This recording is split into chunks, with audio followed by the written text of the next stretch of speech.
Comment progresser en géopolitique? Alors en géopo, qui est la matière que j'enseigne, eh bien je dirais que la première chose, c'est d'apprendre par cœur des plans. Les plans de cours sont comme un filet de sécurité. Quand on apprend par cœur un plan, eh bien on a moins de chances d'oublier un thème important, on a moins de chances de rater un pan du sujet.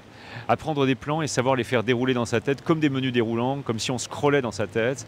Et on est sûr de savoir parfaitement un plan quand on arrive à le réciter par la fin et à le remonter. Ça, c'est très sécurisant aussi quand on doit faire une colle, se dire j'ai mon chapitre en tête, j'ai mes chapitres en tête, je saurai vite aller aux idées, ne pas en oublier, en extraire. Ça, c'est la première chose. La deuxième chose, je pense qu'il faut, parallèlement au cours du professeur, avoir un manuel de référence. Pourquoi? Parce que le savoir, c'est comme une maille avec des fibres dans un sens et dans l'autre. On entend le cours du professeur, c'est très important, mais ensuite, il faut mailler ça en lisant un manuel qui va peut-être nous faire comprendre autrement un raisonnement, qui va éclairer sous un autre jour, ou qui va répéter ce qu'a dit le professeur, ce qui permettra de bien mémoriser. Et puis la troisième chose, et on a une richesse infinie aujourd'hui, qui n'existait pas lorsque j'étais étudiant en classe préparatoire, c'est qu'on a des podcasts. Il y a énormément de podcasts de géopolitique, il y a 3, 4, 5 podcasts de géopolitique qui permettent d'apprendre l'actualité internationale, d'apprendre le vocabulaire important de la géopo, les notions. Voilà, et j'espère qu'avec tout ça, les étudiants et les étudiantes qui nous écoutent vont pouvoir progresser rapidement, efficacement, se faire pas seulement un bon mois de septembre, mais intégrer les grandes écoles dans 18 mois.